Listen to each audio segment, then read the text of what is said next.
Good evening. Today I'm going to keep to a promise that I made last week, which was basically sharing the lessons learned from Interswitch Connect Conference, which took place last week, Thursday and Friday. So what did I learn? I'm going to focus on two things. The first thing I learned was, or the first key point, I learned a lot of things, but the first thing that really stood out for me was designing from first principles. So what did I understand by designing from first principles?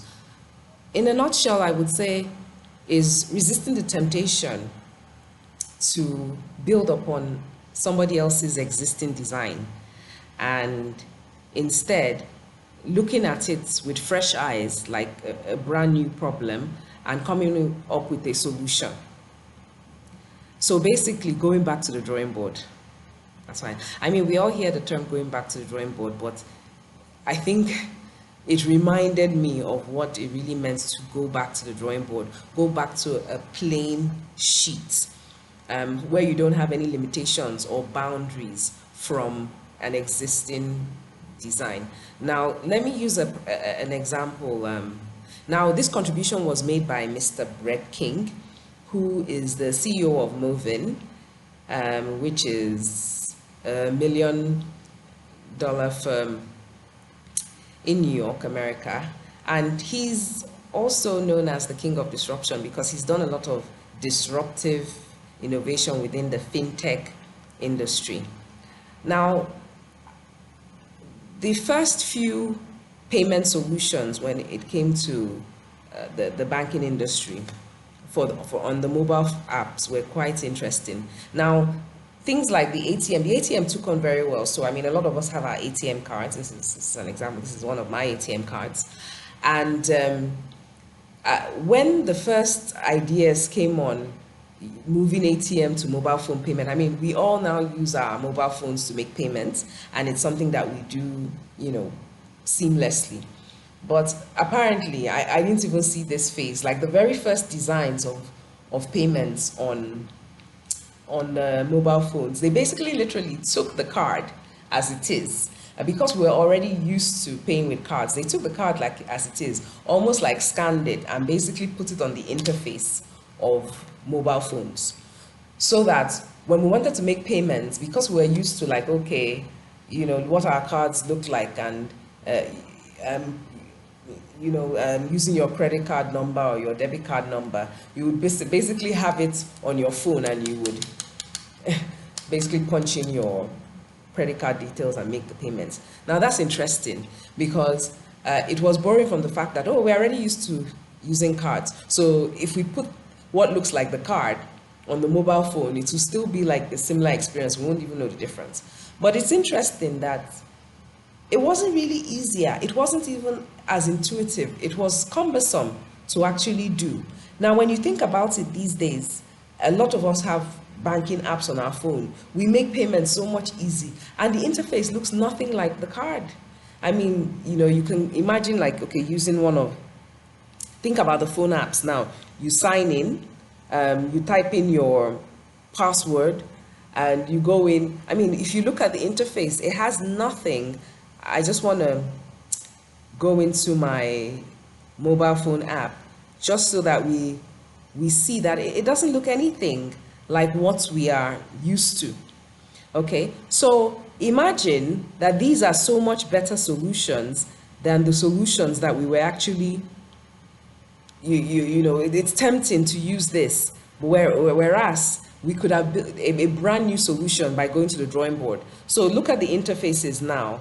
When you want to like actually make, the interface looks nothing like, the whole experience looks nothing, and it's so much easier, it's so much more intuitive, but it looks nothing like this particular payment solution. So going back to the drawing board, designing from first principles. Still on the topic of designing from first principles, I just want to use another example from a book I read by a lady called Leila Akaraglu. It's called Disruptive Design, and it's very similar to this designing from first principles. I saw some similarity, and it's quite interesting that I just read the book. last week. What does Layla say in her book? She basically she has three phases. She defines three key phases of disruptive design, and they are mining, landscaping, and building. And I'm going to describe these three phases and what I understood by reading her book on disruptive design. Now, the first phase, mining. I mean, and these are all like design, how, you know, ways of actually carrying out design. So I've talked about designing from first principles, but disruptive design happens by firstly mining, and in mining, what happens? Gaining deep insights, gathering data, understanding if it's a terrain or a market, understanding that market very well. So mining, mining is going deep down. So gathering as much information as you can to gain insights. Now, with that insight, you can now move on to landscaping. With all the things you now know about your terrain or your customer, you can now move on to having a bird's eye view of the terrain and looking at it in a way that you may never have seen it before, because the deep insight has given you so much more information and so much more insight into the terrain than you had before. So you're able to, use that insight to take like a bird's eye view of the terrain and look at it with new lens in a way that you've never looked at it before. And because the landscape and the terrain is different, the possibilities are more. So you're not looking at it in a way you looked at it before. So just like the credit card example I gave you, or the debit card example I gave you, you're not looking at, okay, we're already paying with this kind of card. You're just looking at the possibilities of, okay, how do I use a mobile phone to now make payments, regardless of what other payments? So you're looking at it from a different angle than you've ever looked at it before. And that helps you make new connections and find possible places or that you can make or intervene or solve those problems. So you now start to see possible connections from all the data gathered and gain from the insights that has been gained, and make possible connections and start preferring interventions to solve those problems. So I've talked about the first phase, which is mining, which is deep insight data gathering. I've talked about the second phase, which is landscaping. Now, viewing the terrain in a way you have never been able to because of the fresh insight that you have gained. And, so being able to take a bird's eye view and see it in a way that you've never seen it before, which will help you make connections that you probably wouldn't have made before because of the new insight that you have.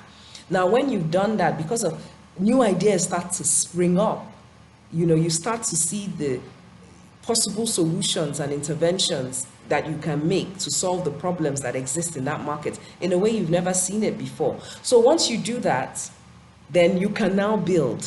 So you can now you've made sense of the data, you have ideas, you can now start to build solutions that can actually solve those problems. Okay, so I basically tried to connect two different things that I had learned separately. First was designing from first principle, going back to the drawing board. Really, that's what I understood there. And I've never understood going back to the drawing board the way I understood it. I mean, it's a phrase we use casually, go back to the drawing board. But when you go back to the drawing board, nothing is on the drawing board and you start from scratch. That was what I picked up. So designing from first principles. Now, the second key point that I learned was on mitigating the talent risk in the tech industry. What could we possibly do?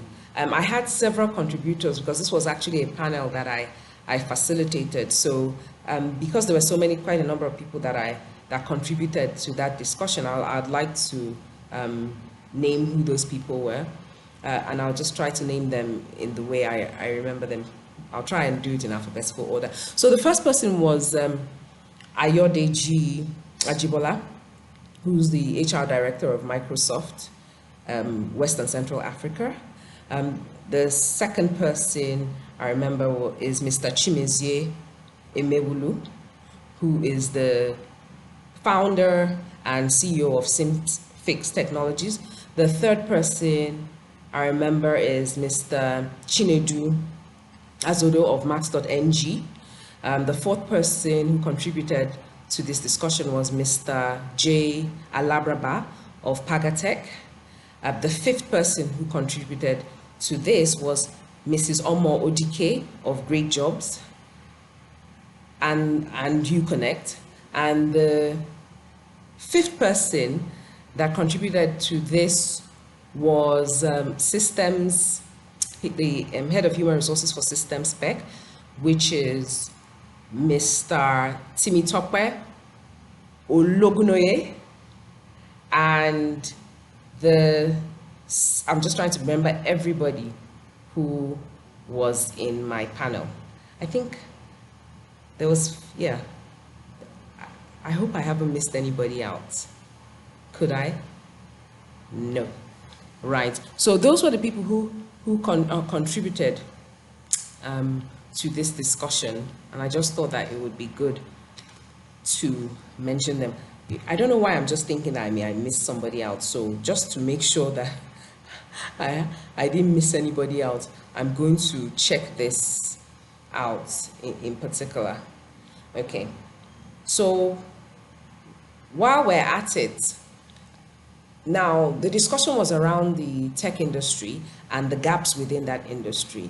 And what it was really agreed was that, yes, there is a huge gap in terms of the skill set. And, you know, we do recognize that we do have a talent issue within the tech space in terms of having people that, have the skill to actually develop all these tech solutions. Technological advances are happening very, very quickly, and the fear and the reality is that the skills cannot keep up with the actual technological advances. But the interesting thing that I learned, and I believe that we all concluded in the discussion, that despite the fact that we don't have the skills, and what do I mean by we don't have skills? We don't have the skills at the level to compete globally yet. The good thing was that the entire panel agreed that we do have a trainable workforce. We do have a young and trainable workforce. Everyone agreed that even though they didn't have the skills, when given the opportunities, they are teachable, they are trainable. And for me, that was fantastic piece of information for us to use. The other thing was that, of course, when you look at the demographics does play a part in terms of retaining talent. And some of the issues that some people face in the industry is that, of course, we don't have the talent, and by the time you groom the talent, there's a big fear that the person will leave. But one of the good things was that, we talked to different firms, had their own ways of managing millennials, and some of the things that we agreed collectively was that it's more than monetary rewards. From not just the data that we gathered over the years from research, but some of the firms who are quite successful when it comes to retaining their workforce are saying that engagement, things like engagement and working on interesting work, is much more important to them than just money. So it's not all about being able to afford talent, but things like giving them interesting projects to work on, meaningful projects to work on.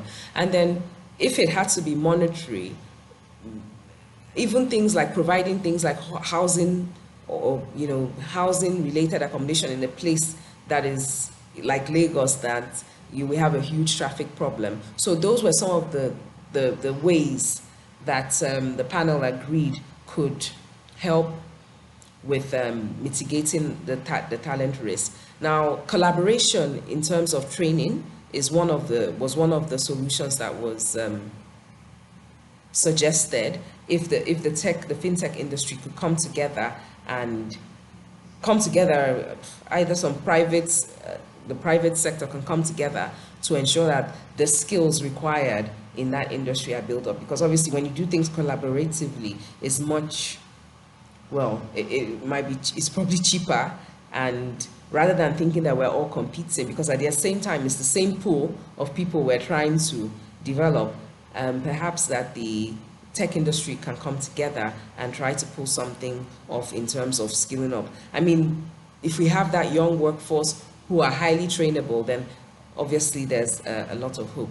So in summary, I guess it's not to say, I mean, these are not things that none of us know, but it's always good to recap, and any opportunity to learn something new or even to refresh something that we knew before is always a good opportunity. So just to summarize, the two main things that I learned from the Interswitch Connect conference was, one, when you want to design or you're thinking of solving any problem, design it from first principles. Resist the temptation of copying and pasting somebody else's existing design. Just take it fresh, like a problem you've never seen before. Go back to the drawing board. That's the second thing.